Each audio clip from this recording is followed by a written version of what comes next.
నమస్కారం అండి. నేను డాక్టర్ మోహ శ్రీనివాస్ మాట్లాడుతున్నానండి. నేను కార్డియాలజిస్ట్‌ని. గుండె రక్తనాళాల్లో బ్లాక్స్ అంటే ఏమిటి? అవి ఎలా ఉంటాయి?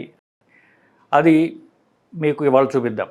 సో, ఇది నార్మల్ రక్తనాళం. గుండెలో ఉండేటటువంటి ఎడం పక్కన రక్తనాళానికి 2 భాగాలు ఉంటాయి. గుండె ముందు పైనుంచి కింద దాకా ముందుకు వెళ్ళేది ఒకటి, పక్కకు వచ్చేది ఒకటి. సో, గుండె ముందు భాగంలో ఉన్న రక్తనాళము గుండెకి 60% రక్తం సప్లై చేస్తుంది. అంటే అంత పెద్ద రక్తనాళం. మనకు నిజంగా చెప్పాలంటే భారతదేశానికి గంగా నదిలాగా ఆల్మోస్ట్ లైక్ నార్త్ అంతా కూడా గంగా నది లేదా గంగా నది నుంచి వచ్చినటువంటి మిగతా చిన్న చిన్న నదులు ఇవన్నీ కూడా ఆల్మోస్ట్ ముఖ్యమైనటువంటి నార్త్ ఇండియా అంతరే సప్లై చేస్తాయి. అలాగే ఈ రక్తనాళం అన్నిటికంటే పొడుగ్గా ఉంటుంది. ఇది గుండెకి ఇది ఒక్కటే 60% రక్తం సప్లై చేస్తుంది. ఇది నార్మల్ అంటే మీరు చూసినట్లయితే పరించి కిందాక సమానంగా ఇలా ఉంటుంది. ఇప్పుడు ఒక్కొక్కసారి ఈ రక్తనాళంలో బ్లాక్ అంటూ ఏర్పడుతుంది. బ్లాక్ అంటే ఏమిటి? అది ఉంటే ఎలా కనిపిస్తుందో ఇప్పుడు చూడండి. ఇక్కడ చూడండి. ఇక్కడి నుంచి ఇక్కడ దాకా రక్తనాళం బాగుంది. ఇక్కడి నుంచి అతి సన్నగా అయిపోయి ఆల్మోస్ట్ దారం ప్రాయంలో అయిపోయి దాని తర్వాత మళ్ళీ బాగుంది. సో ఈ ఏరియాలో మాత్రమే ఆ రక్తనాళం లోపల బ్లాక్ అంటూ ఏర్పడింది. సో ఈ బ్లాక్ అంటే ఏమిటి? బ్లాక్ ఎందువల్ల వస్తుంది అనేటటువంటిది ఇప్పుడు మనం తెలుసుకుందాం. బ్లాక్లో ప్రధానంగా రావడానికి కారణం ఏంటి? కొలెస్ట్రాల్. ఎల్డిఎల్ అనేటటువంటి చెడు కొలెస్ట్రాల్ రక్తంలో ఎప్పుడైతే ఉంటుందో అది రక్తంలో ఉన్నప్పుడు అది చిటపట్లాడుతూ ఉంటుందన్నమాట. అది విపరీతమైనటువంటి హాని చేయగల కెపాసిటీ ఉన్నటువంటిది రక్తంలో. అందుకని శరీరం ఏం చేస్తుంది? దాన్ని పక్కకు తోసేస్తూ ఉంటుందన్నమాట.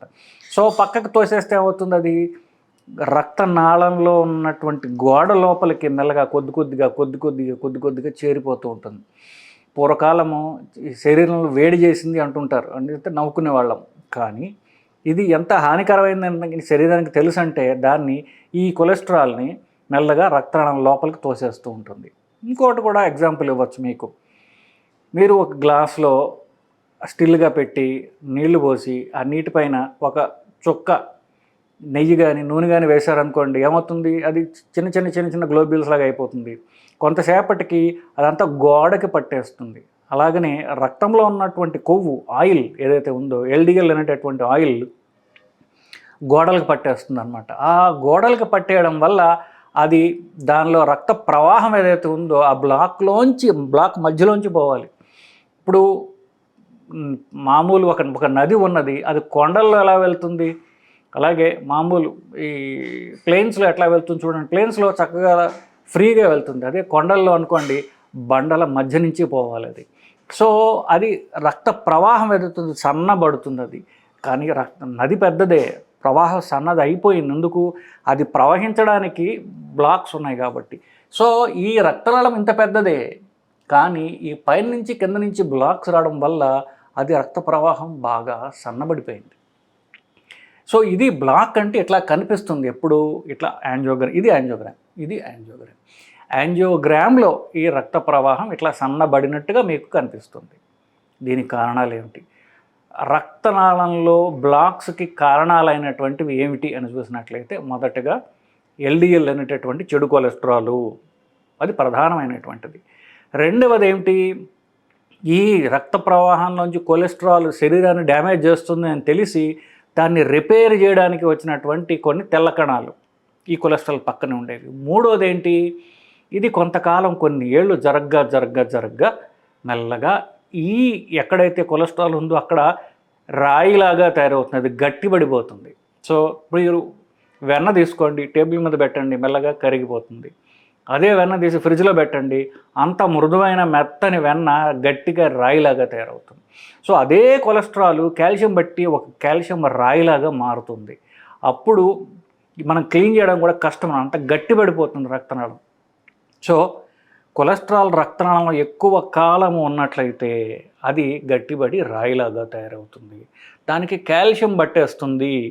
అందుకనే సిటీ కాల్షియం స్కోర్ తీసినప్పుడు 100 కంటే పెరిగితే రిస్క్ ఉందంటారు, 300 కంటే పెరిగితే దానికి యాంజియోగ్రామ్ చేసుకోవాలి. బ్లాక్స్ ఉండే అవకాశం ఎక్కువగా ఉంది. ఎందుకు? కాల్షియం ఉంది కాబట్టి. కాల్షియం ఉంటే ఏమిటి? చాలా కాలంగా కొలెస్ట్రాల్ బ్లాక్ ఉన్నది అనేటటువంటిది అర్థం అన్నమాట. సో ఈ బ్లాక్ వెనకాల కొలెస్ట్రాల్ ఉంటుంది, కాల్షియం ఉంటుంది ప్రధానంగా. దానికి రిపేర్ చేసుకున్న తెల్ల కణాలు ఉంటాయి, బట్ అవి పనిచేయట్లేదు కాబట్టే కొలెస్ట్రాల్ ఇంకా ఇంకా ఇంకా పెరిగిపోతుంది. అంటే మన రిపేరింగ్ కెపాసిటీ సరిగ్గా లేదు, సో కొలెస్ట్రాల్ ఇంకా పెరిగిపోతుంది, కొలెస్ట్రాల్ కాల్షియం పెరుగుతుంది. సో తక్కువ కాలంలో గనక మనం హార్ట్ అటాక్ వచ్చినప్పుడు, ఛాతీలో నొప్పి వచ్చినప్పుడు డాక్టర్ దగ్గరికి వెళ్ళినట్లయితే ఈ కొవ్వుని ట్రీట్ చేయడం, క్లీన్ చేయడం డాక్టర్కి సులువు. ఎందుకు? మెత్తగా ఉంటుంది. సో దాన్ని బెలూన్తో క్లీన్ చేసినట్లయితే ఇమీడియట్ క్లీన్ అయిపోతుంది, వెంటనే స్టెంట్ వేసేయచ్చు. కొన్ని సంవత్సరాలు గడిచిపోయిన తర్వాత ఇదే కొలెస్ట్రాల్లో కాల్షియం పెరుగునిపై రాయిలాగా తయారవుతుంది. కాబట్టి రొటీన్ బెలూన్లు పనిచేయవు. మీరు ఒక రాయి పగలగొట్టాలంటే మామూలు సుత్తితో కొడితే సరిపోదు, దానికి పెద్ద పెద్ద మిషన్లు వాడాలి, దానికి డ్రిల్లింగ్ మిషన్లు వాడాలి. అట్లాగనే గుండె రక్తనాళాల్లో కూడా కాల్షియం పేరుకుని పోయి రక్త ప్రవాహానికి బాగా అడ్డంకి వస్తుంది అని ఇప్పుడు అనిపించినప్పుడు ఆ కాల్షియం పగలగొట్టడానికి డ్రిల్ వాడతాము. 1.5 మిల్లీమీటర్లు లేదంటే 1.75 లేదా 2 మిల్లీమీటర్ల వరకు మనకు డ్రిల్స్ అవైలబుల్గా ఉన్నాయి.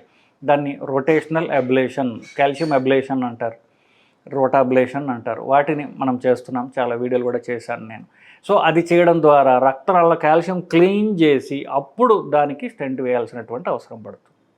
సో ఇదండి బ్లాక్ అంటే ఏమిటి, బ్లాక్లో ఉన్నటువంటి కాంపనెంట్స్ ఏమిటి, వాటికి ట్రీట్మెంట్ ఆప్షన్స్ ఏమిటి అనేటటువంటిది ఇవాళ వీడియోలో మనం తెలుసుకున్నాం. సో ఇది నార్మల్ రక్తనాళము, ఇది సన్నబడిన కొలెస్ట్రాల్ పేరుకునిపోయినటువంటి రక్తనాళం. ఈ రెండు గుర్తుపెట్టుకున్నట్లయితే ఈసారి మీ డాక్టర్ మీకు చెప్పినప్పుడు మీకు మైండ్లో ఈ బొమ్మ గుర్తొస్తుందండి. నమస్కారం.